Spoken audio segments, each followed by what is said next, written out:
I am going live. Oh, okay, I have a mess behind. Okay, hello everyone. You are live. Okay, I am here. Oh my God, this is way too bright.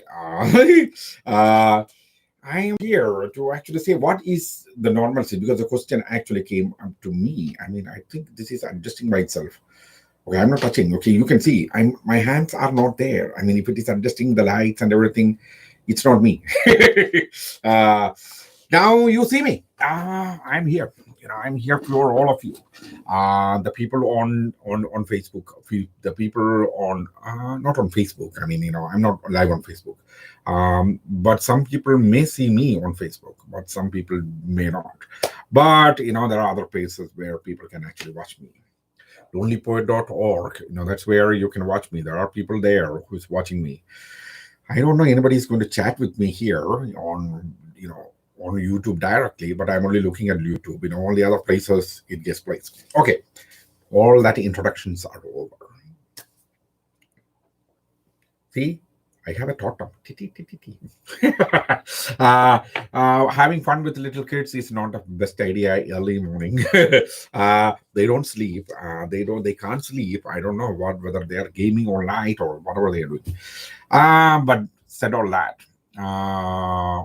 I am here, to understand, because a quick thoughts came up as, what is normalcy?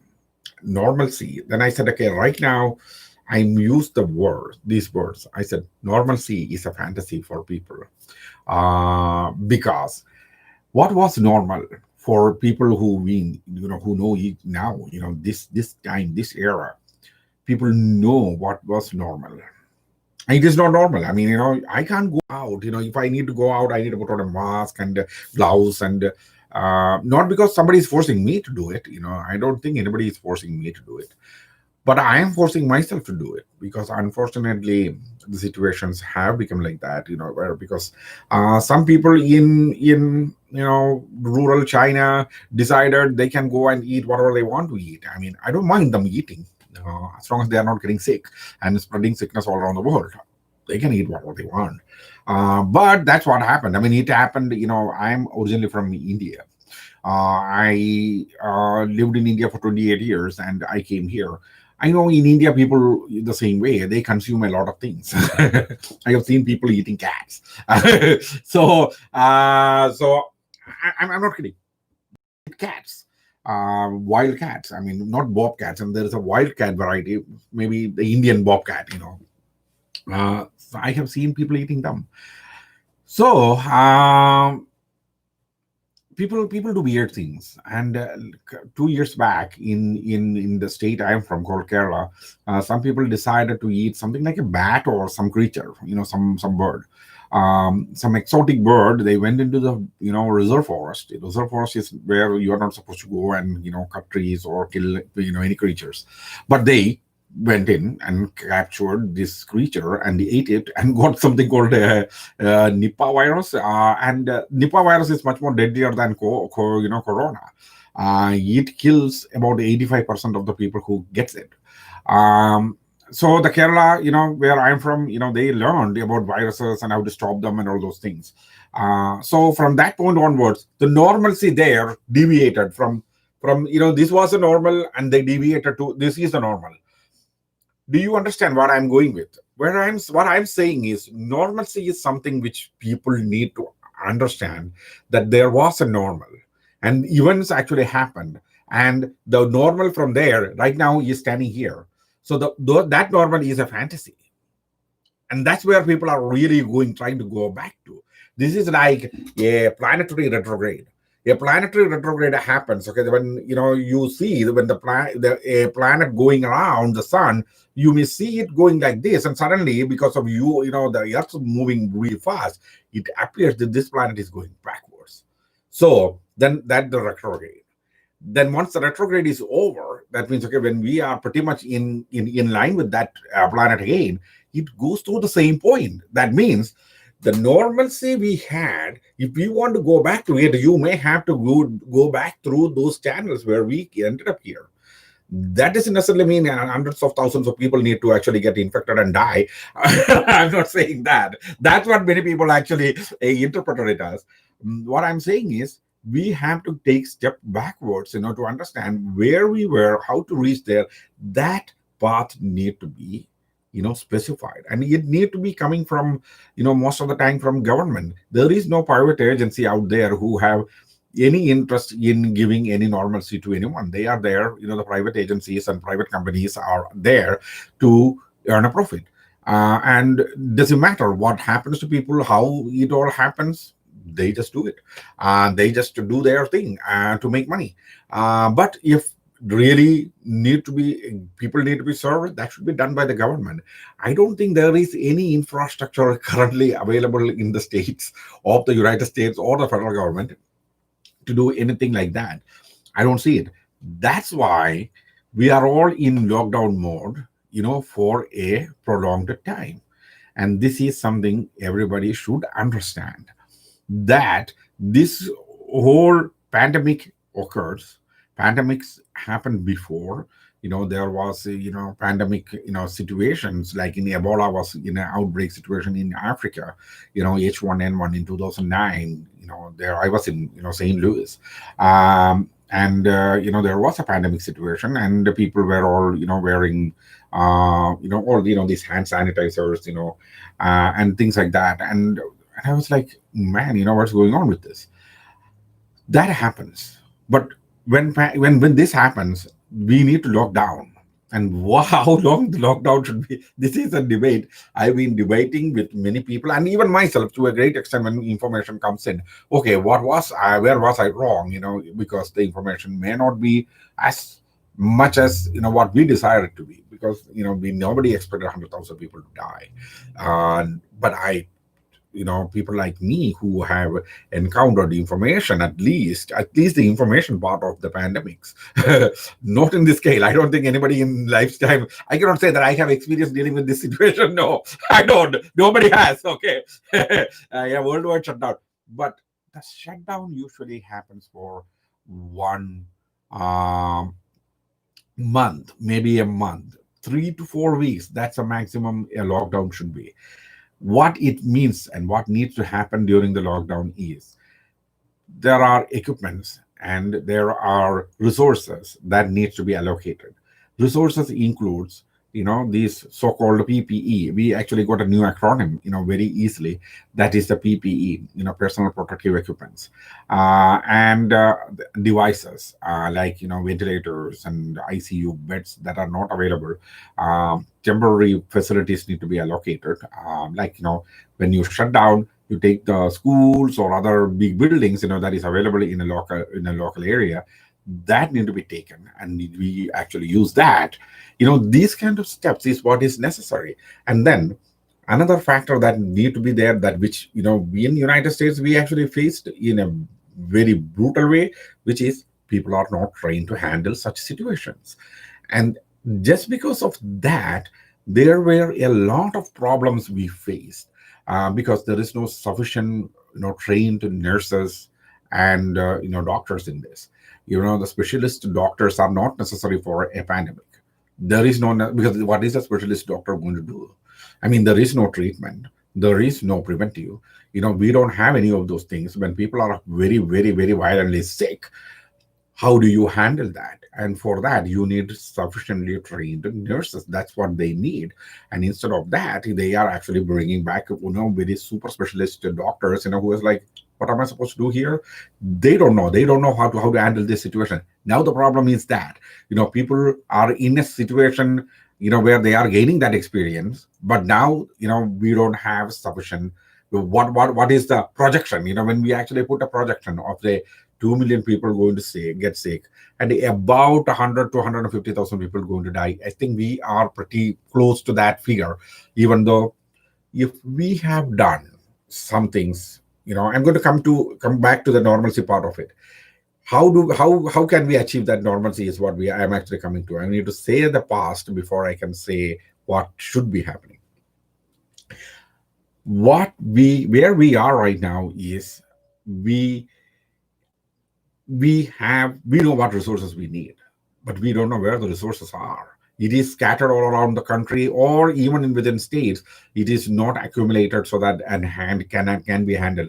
Everybody is in the mode of, let's reopen, let's reopen. Okay, we need to reopen. Okay, because we should not have been shutting down this much. The reason why we are here is we lost time in the beginning of this whole thing. Uh, I'm going to give a sad news, which is, my mother passed away on January 25th. I was hearing about this virus, outbreak in China at that time. Uh, However, I went to India, and after attending her funeral and some other rites need to be done, I came back on February 10th. Do you understand? When I left and I came back, the only thing that was asked, okay, in United States, there was no check. In Abu Dhabi, where I'm transiting through, that's where, the person who's sitting there who's doing the immigration thing, he looked at my green card, and then, and looked at it and said, okay, where have you been? I said, okay, I've been to Kerala, India, and I'm coming from there, and I'm going to Wisconsin. I just said that, voluntarily. Then I stopped because you don't want to overspeak in front of an immigration officer because it can actually open a lot of other questions. So I stopped, and he asked me, "Have you been to China?" I said, "No." "Have you encountered any Chinese people?" I said, "In the airport, I have seen a lot of Chinese people in masks and everything. That's it." He said, "Okay, fine, tack." I mean, I thought when I land here that I'm going to be tested. No, they didn't test me. They didn't test anybody like me. If, say, for example, by the time I was leaving United States, like January last week, if we were testing each and every person who is coming to United States from outside, there was no necessity for this kind of massive shutdown in the first place. That is where what I'm saying. So we left the normalcy there. See, that we thought we are still in the normal. No, we have no normalcy at that time because the normalcy was taken away from us.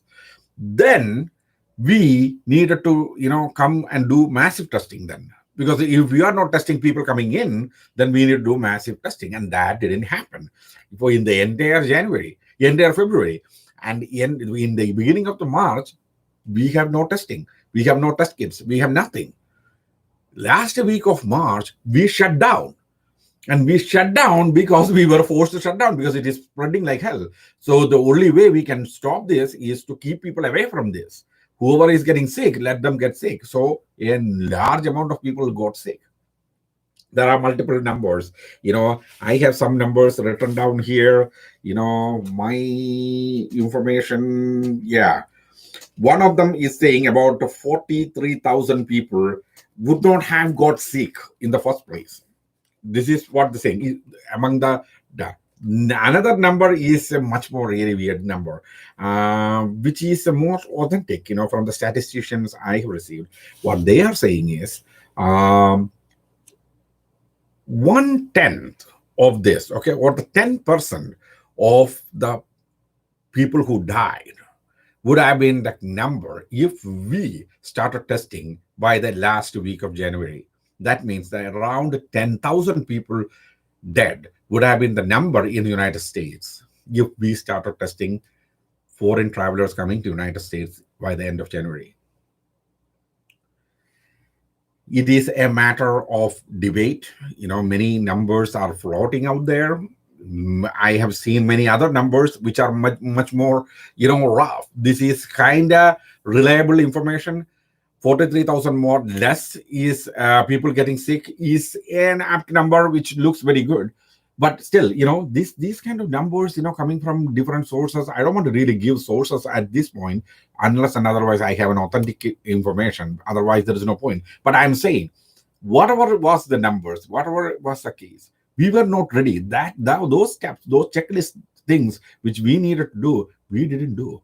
That's where we left the normalcy. If you want to get back to normalcy, we need to go step by step backwards to where we can put these checklists. We need to have a checklist. Okay, do we have PPEs? Do we have ventilators? Do we have sufficient beds?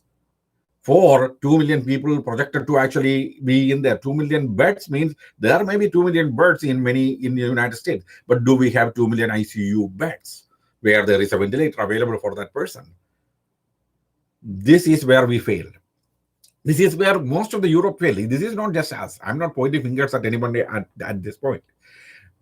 Europe, many places in Europe, they were not ready to shut down. They were all afraid of things. India, Pakistan, you name it.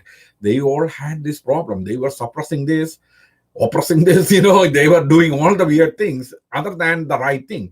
So that's where the normalcy is. So if you want to, that normalcy currently is a fantasy. That because where we have sufficient beds, we have sufficient resources to isolate people, we have sufficient resources to contact trace people. The contact tracing is something CDC developed that idea and sold it to many people, as well as trained people from India, China, North Korea, South Korea, everywhere. People have been trained to do this contact tracing. Contact tracing is when you get sick, whoever you came in contact with, they create a map. Wherever you went, whoever you talked to, whoever you communicated to, whoever you came in contact with, those people are immediately tested. They are the ones who need to be tested. Instead of doing that, we tested almost carpet testing. I can go and get a test right now. Near where I live, I can just go and get a test. No problem. It is done free. Why are we doing that? We should be going and testing, finding whoever if I get sick, immediately you should go and check, test all of my friends whom I came in contact with in the last 2 weeks. That's where the testing should be focused. We are still not doing it. So the normalcy is not going to happen unless we do that. And even when we test, what are we going to do with those people? Okay, if a person gets sick, that person need to be taken to an isolation.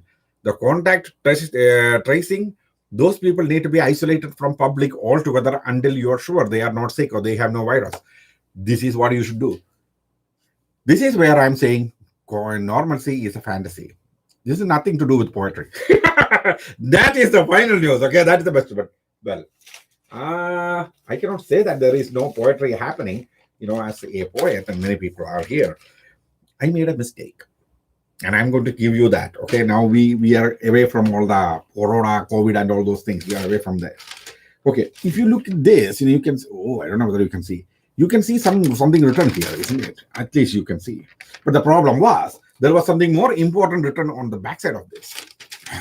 Okay, the problem is maybe you will understand. Is there anything legible here? Because I wrote here first. Then I took this and used an ink pen and start writing on this.